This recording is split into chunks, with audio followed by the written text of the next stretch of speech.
Hello, Admiral C4C. Yeah, hello. How are you doing? I'm doing great. You know how it goes. You were born in Nigeria. Yep. What do you remember about your childhood? What was your family like? Well, my childhood is a mixture of fun and sadness. You know, I grew up in a family of 18 total. That is, I'm talking about six children and my mom and dad. Mm. Four boys, two girls. It was all fun till my father died and everything turned around. Um, Fast forward, I mean, it's very hard to go through all these moments again, but just thinking about it, well, I'm just going to summarize. You know, after my father died, we ended up on the streets. Very difficult growing. So whenever I think of my childhood, unfortunately, the hard times overshadows the very lovely times, which was very, very short, you know, based on the death of my father. Due to all of that stress you went through, when and how did you start singing? Man, music has been in me even before the death of my dad. Everyone in the family knew that whenever music comes up on the television, I'm always that kid that is just right in front of the television dancing. And, you know, I mean, it has always been in me. From a kid, I watched the likes of Michael Jackson, Dr. Alban, Bonnie M, ABBA, Beanie Man, and a host of others. I watch them every time on TV. And I'm just always in the front of the television dancing and trying to sing along. So that was how it, I mean, from what I can remember, that was how it began. Then it spilled to school, you know. I was that kid in class that was never paying attention to what the teacher was saying, but rather they call me the guy that distracts people, making melodies on the desk with my hands and singing, you know. And that's basically how we started, you know. From the age of 7, I've been doing this. Wow. Were other family members involved? Yeah, at the point, um, I raised a band. I had a band of about 16 members, of which my younger brother was part of it. His name is Emmanuel. What are your first success? Sussex, it all depends on how you measure Sussex, you know. Sussex to every individual is different the way they measure them. For me, coming from the street, my first Sussex, I would say, is the first time that I was given an opportunity to be in a studio. That was Sussex for me because getting yourself in the studio back then as a kid, I mean, you have. I don't just know how to express it. It's like it's easier for a camel to go through the eye of a needle than a young guy on the street getting a studio session. So when I found myself in the big studio recording my first song, that was Sussex to me, and I can never forget. Did you get noticed nationally or international, even in your country of origin? In my country, I was not noticed nationally, but in my region, talking about where I grew up in Lagos, Nigeria, and the population is far more than most European countries, just Lagos alone. So my first album racked in almost 500 something thousand copies. Then it was hard copies, you know. But to us, then it's 500,000 copies is nothing. It's not Sussex, you know. But it's a gospel album released in the church, and it racked in about 400 something, 500 something thousand copies locally. That was my very first taste of being an artist and releasing an album. It was an album called PS 101, and that was it.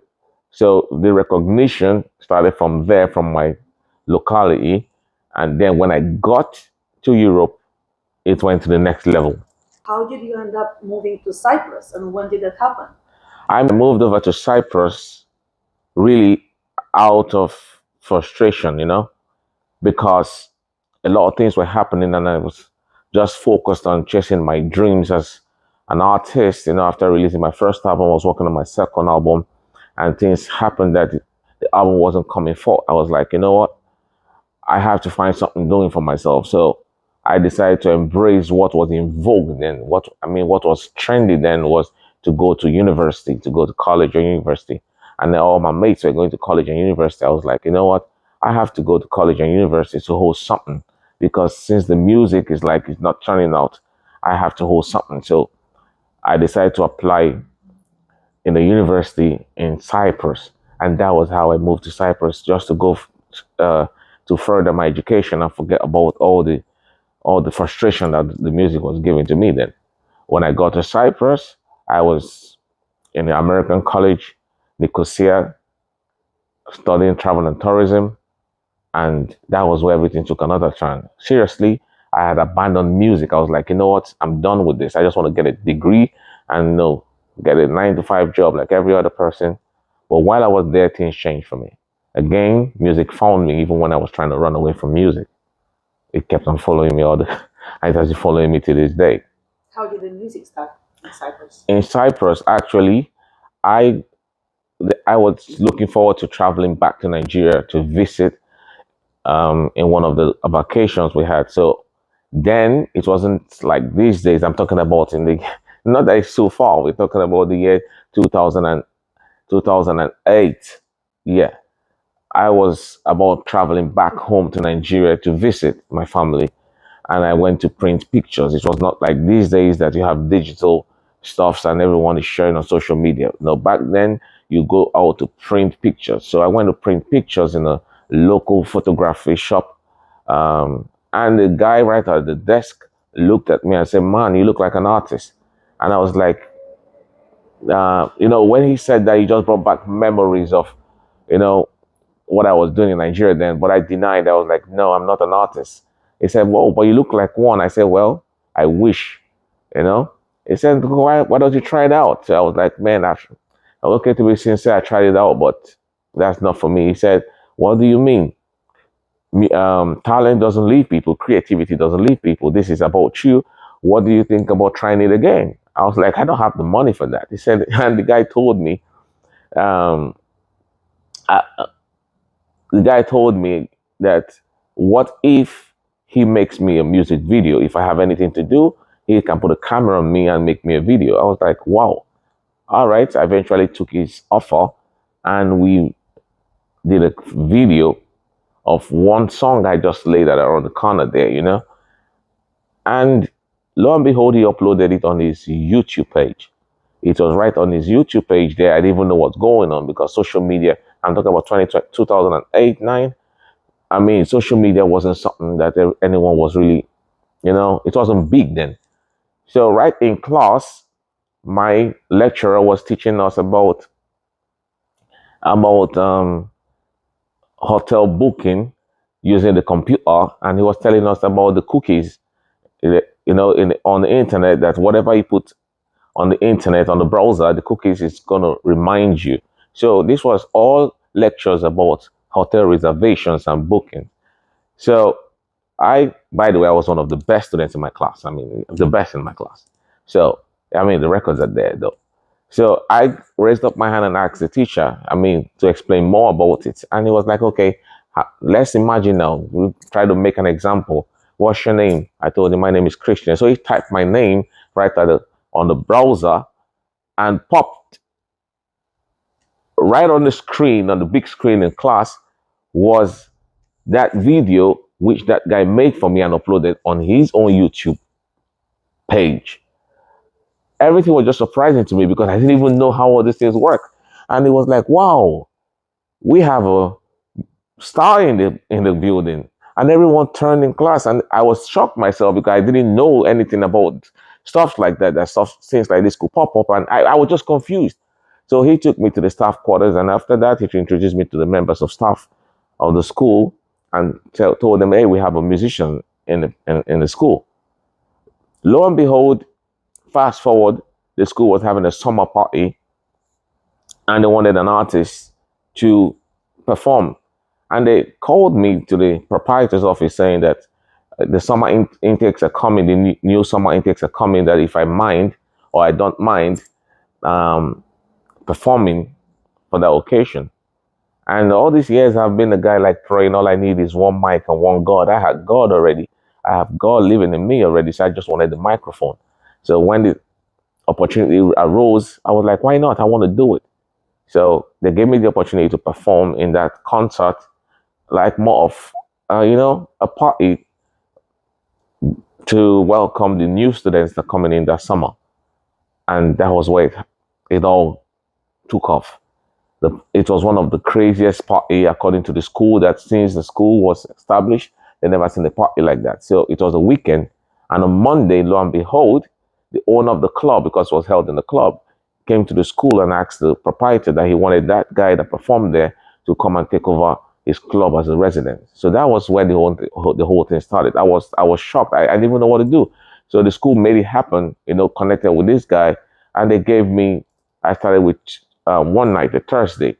I started one night in the club, and from there, lo and behold, things just started materializing. It's a very long story, which, if I continue saying the story, I mean, I think I need to write a book about this, and I'm going to do that someday. But that was where everything started. Beautiful, beautiful. When and how did you end up in Romania? Again, the music, the music. I, I mean, going back to Cyprus, then I told you my whole stuff kicked off. I started to perform in clubs. I became big in the entertainment scene in Cyprus. Then I became one of the residents in big clubs in Ayana, Cyprus. And now I know what social media was like, because I was like, okay, man, this thing seems to be interesting. So quickly I opened up a YouTube, uh, no, sorry, I opened up a Facebook channel, a Facebook account. Then it was not page, a Facebook account. And I would just, whatever I do, then I just drop it on Facebook. I just talk about it on Facebook. I post pictures on Facebook. And I was just doing it I didn't know whatever it's all about. I just wanted my friends now back home in Nigeria to see what I'm doing. And lo and behold, I got a message from Romania concerning the collaboration, and that's where it all started. So music again found me from Romania, and that's it. I answered to the call. Here, did you release your biggest hits? Yes, I released my biggest hit in Romania, and that's Drop the Boom. Up to today, that song is still doing wonders and madness in the clubs and in concerts. So, What were your first successful concerts? And who were the stars you have collaborated with in each country? man, I have had uncountable. Which one can I remember? I don't I can't even put a hold on it, because, like I said, from when I was back in Nigeria, even before I became big, I've been doing big concerts. I've always been more of a performer, you know. But then it was in the church, So when you're invited to perform in the church, in Nigeria is a different ball game. In our churches there, you have 50,000, 70,000 people going to church, We have crusades, we have all that stuff. So that was the first time I became exposed to the big stages, and it was all fun. But it's a different feel, because then when you're singing, or you're ministering, as it's called, you feel people actually, you feel the emotions of the people. It touches the people in a different way. The Spirit of God moving, and that was, to me, that's what I call where it all started. Performing and people crying, people coming to you and telling you how much the music touched them. So those are my biggest concerts. So, and from there, it has always been, Romania. I've had a lot. There's not one I can hold on to now to say this is my biggest concert. But Nice. Where do you live now? In Cluj-Napoca? no, I live in the United States of America. Apart from music, do you do anything else? Apart from music, I'm a businessman. I'm into show business, you know. So I'm all about the show. So since I found out that I had got this talent or creativity, I put it into business. So I'll say basically I'm into show business. And as love goes, I found the love of my life. I got married to her. She's a fashion designer. And when I saw that she has this creativity in fashion, I decided, like, okay, man, why don't we invest in it? So alongside her, Irina Ihumeze, which is her name, we have been able to raise up some very notable stores in Portland, Oregon. And if I might boast about it, we have the biggest wedding retail store in Portland. Irina Shalom Fashion Design, we have one in Pure Street, which is her brand. That means I'm talking about Irina Shalom is my wife's brand. They specialize in costume dresses, high-end formal wears, and also with her gifted hand, she has made a name for herself as one of the best seamstress in Portland, Oregon. And also I have another store called Bridal Exclusive with my wife, together doing our thing. And here we attend to brides that want the best of all American brands dresses, ranging from Morley to Allure, Martin Tobong. I mean, the biggest names, we are the exclusive rights to market those products in Portland. And also concerts, most of the big concerts happening in Romania, I've always been involved. This might be new to people, but they don't know. Most of the big concerts in Romania, I've been involved. I am the owner, the president of First Class Conglomerate. And with that, we have done several concerts from, all the biggest names you can talk about. So I performing alongside Dr. Alban, Leon Ross, Bonnie M, Nana, mention them, I've done it all. From the biggest artists, I've had collaborations with King Beanie Man, multiple Grammy Award winner, King Beanie Man. I've had collaborations with him, both concerts and also recording. I have had collaboration with Dr. Alban on a couple of songs. I've had collaborations with Leon Ross.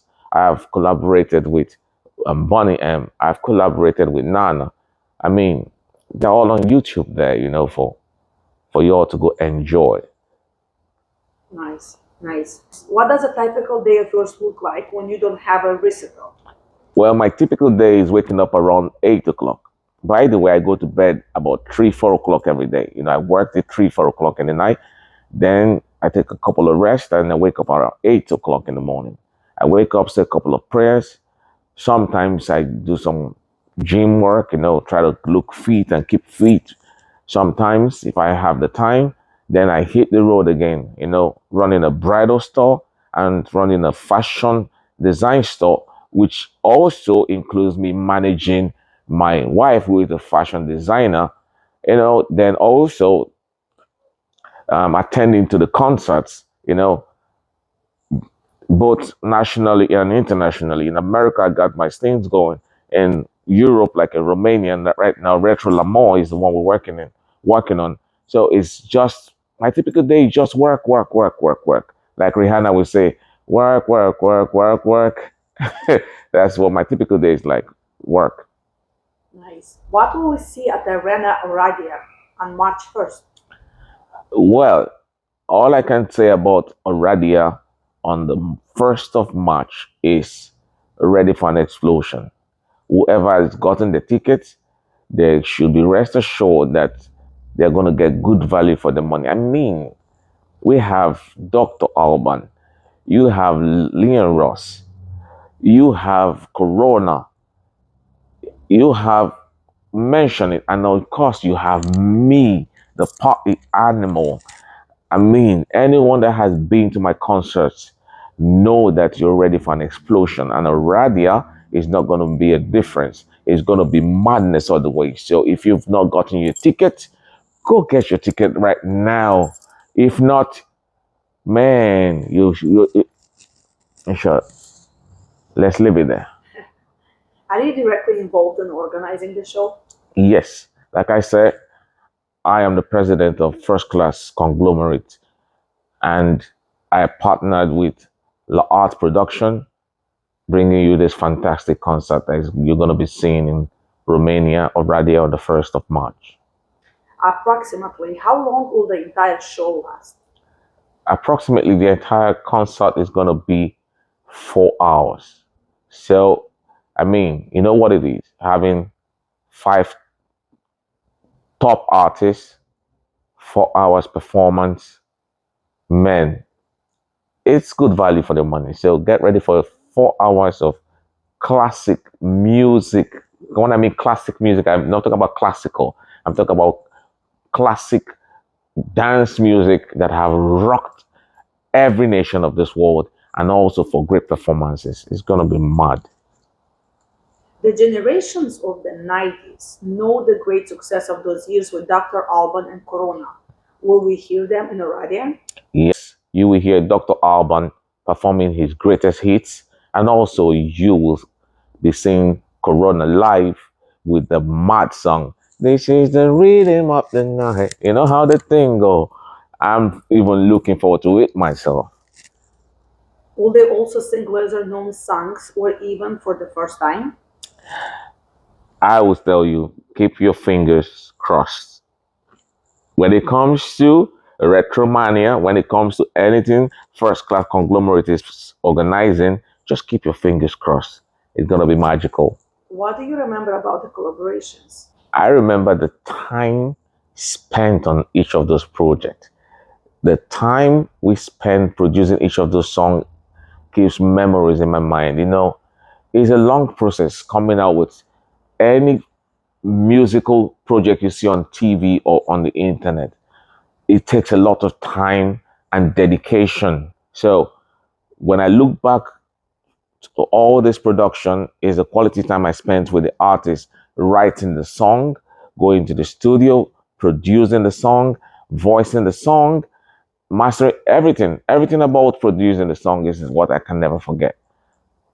Where were they filmed and with whom? And will you sing those songs together?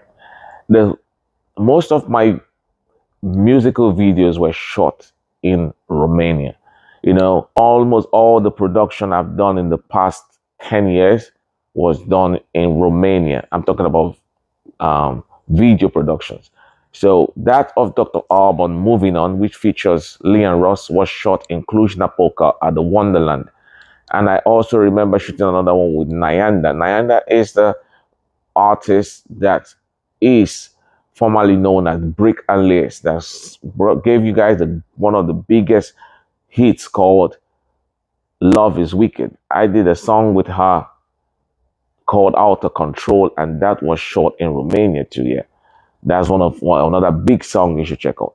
I did another song with Beanie Man, King of Dancehall, multiple Grammy Award winner. I produced that song in England. That song was produced in England, you know, and a whole lot of them, a whole lot of them.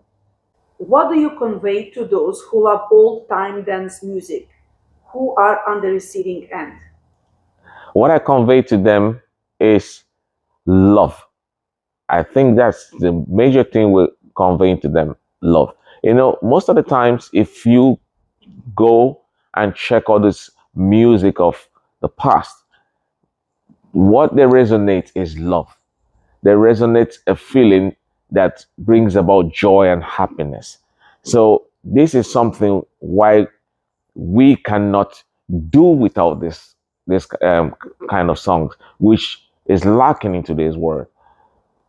Most people today, when they listen to the blast from the past, what comes in their mind is either when they met the girlfriend, the wife, or when they got married, or it's always resonates good times, and that is what we're bringing when it comes to Retromania or any concert that we're doing that first class conglomerate is doing that involves the 80s, 90s artists.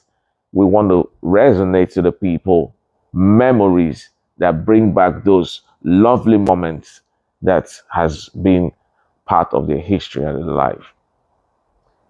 Thank you, Admiral C4C, for your time, and thank you for this beautiful interview we had. Thank you very much. It's always a pleasure.